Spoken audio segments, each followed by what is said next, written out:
नमस्कार। देश और दुनिया की तमाम फटाफट खबरों में आपका स्वागत है। खबरों के लिए आपसे निवेदन की यदि आपने हमारे चैनल को सब्सक्राइब नहीं किया है तो कृपया करके आपके अपने चैनल को सब्सक्राइब करना ना भूलें। आप सब्सक्राइब करते हैं तो हमें हिम्मत होती है सही और सच्ची खबरें आप तक पहुंचाने की। वरना मीडिया में किस तरह की खबरें आपको दिखाई जा रही है, दिन भर देखने के बाद भी आप मीडिया में अपने बच्चों की बेरोजगारी की कोई खबर नहीं देखेंगे, मीडिया में बढ़ती महंगाई की कोई खबर नहीं देखेंगे और हमारे यहाँ छोटे से बुलेटिन में आप पूरी वो खबर देख पाएंगे जो आपके जीवन से जुड़ी हुई है। तो इसलिए क्या है आज की बड़ी खबरें। राहुल गांधी ने आज राजगीर बिहार में कहा कि मोदी को सरेंडर करने की आदत है। ट्रम्प ने सार्वजनिक तौर पर 11 बार बोला कि मैंने मोदी को सरेंडर करवाया। पीएम कुछ नहीं बोल पाए। वो क्यों नहीं बोले कि ट्रम्प झूठ बोल रहे हैं। वे इंटरनेशनल कन्वेंशन सेंटर में अति पिछड़ा समाज को संबोधित कर रहे थे। अपने 30 मिनट के भाषण में उन्होंने कहा कि मोदी जी हर भाषण में कहते थे कि मैं ओबीसी हूँ। जातीय जनगणना की बात के बाद कहते थे कि भारत में जाति नहीं है। अगर जाति नहीं है तो आप कैसे ओबीसी हो गए। बिहार की नई definition crime capital of India है। कहां से कहां पहुंच गए हैं आप।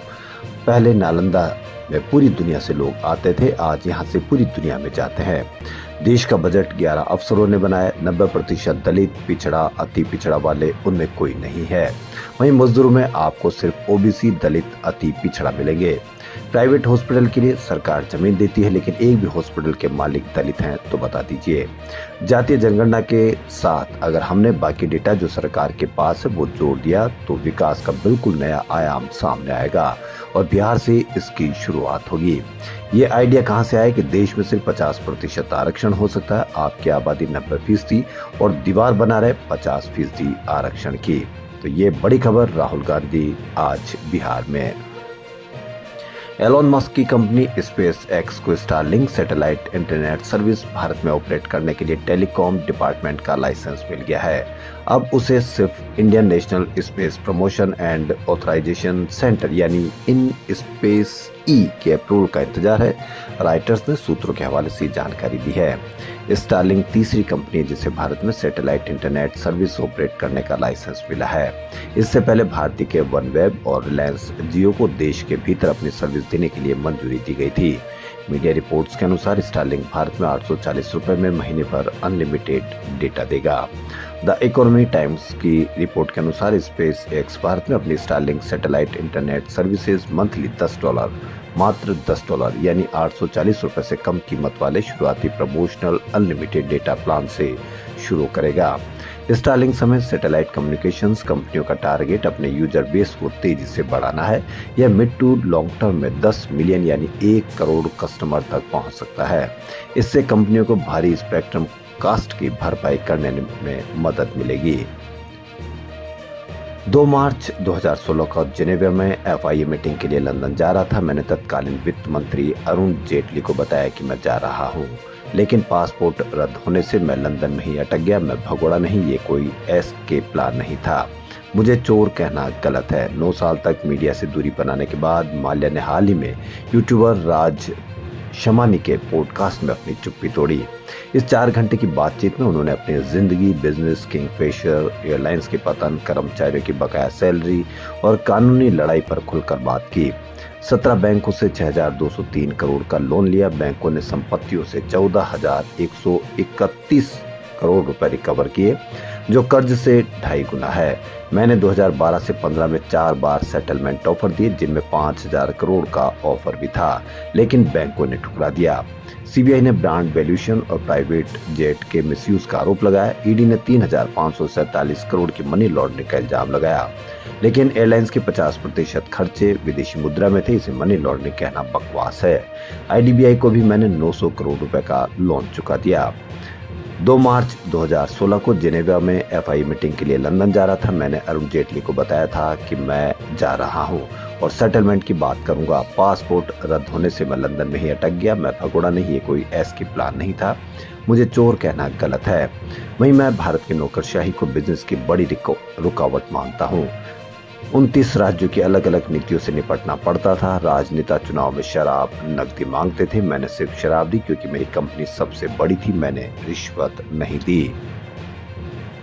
अमेरिका में डोनाल्ड ट्रंप की सरकार से हटते ही एलॉन मस्क खुलकर उनका विरोध कर रहे हैं। गुरुवार रात को मस्क और ट्रंप के बीच तीखी बहस हुई। बहस इतनी बड़ी कि मस्क ने ट्रंप को पद से हटाने की बात कह दी। मस्क ने कहा कि उनकी मदद के बिना ट्रंप चुनाव नहीं जीत पाते।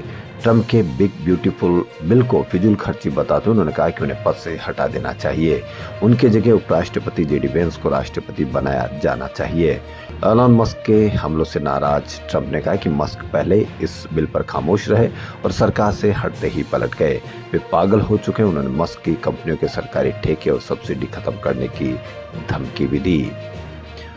कांग्रेस सांसद जयराम रमेश ने रूस के अमेरिकी की एंट्री से भारत पाक जंग रुकने के दावे पर प्रधानमंत्री मोदी से सवाल किए। रमेश ने पूछा कि क्या ऑपरेशन सिंदूर को अमेरिका के दबाव में रोका गया।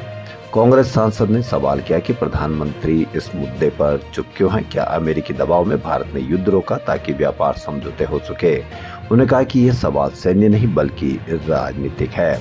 दरअसल रूस के राष्ट्रपति पुतिन के प्रवक्ता यूरी उशाकोव ने दावा किया कि ट्रंप की निजी भूमिका से भारत पाक के बीच युद्ध रुका था।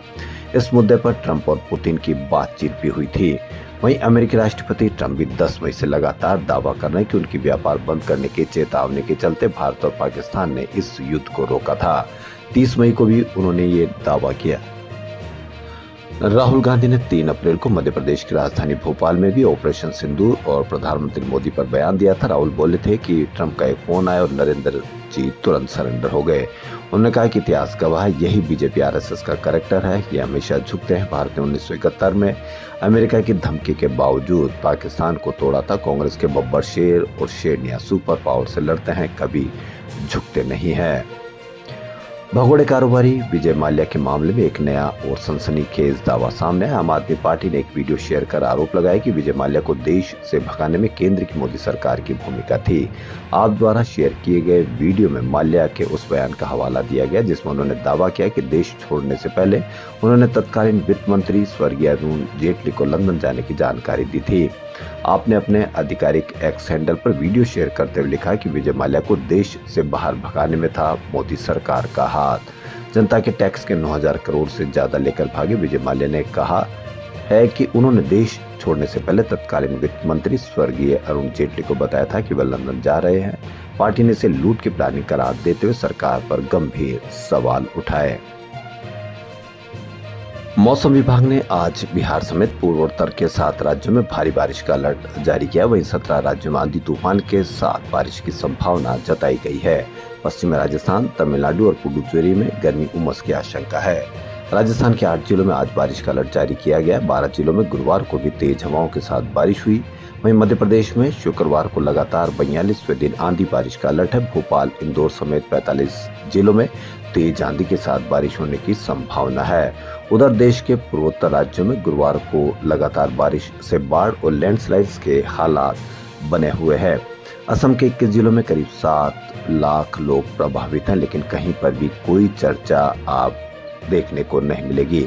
बाढ़ भूस्खलन से मरने वालों की संख्या बढ़कर 21 हो गई है। वहीं भूस्खलन से प्रभावित उत्तरी सिक्किम के चाटेन से 63 लोगों को हेलीकॉप्टर से रेस्क्यू किया गया। 64 लोग अभी भी फंसे हुए हैं, लेकिन आपको इसकी कहीं कोई चर्चा नहीं मिलेगी। क्योंकि चर्चा नहीं मिलेगी, आप समझ सकते हैं। प्रधानमंत्री मोदी ने आज पहलगाम हमले के बाद पहली बार जम्मू कश्मीर का दौरा किया। उन्होंने यहाँ के रियासी जिले में चिनाब नदी पर बने दुनिया के सबसे ऊंचे रेलवे आर्च ब्रिज का तिरंगा दिखाकर उद्घाटन किया। इसके बाद अंजी ब्रिज और कटरा में कश्मीर की पहली ट्रेन कटरा श्रीनगर वंदे भारत को हरी झंडी दिखाई। ये 1.25 किलोमीटर से ज्यादा लंबा है और नदी से ऊंचाई 359 मीटर है।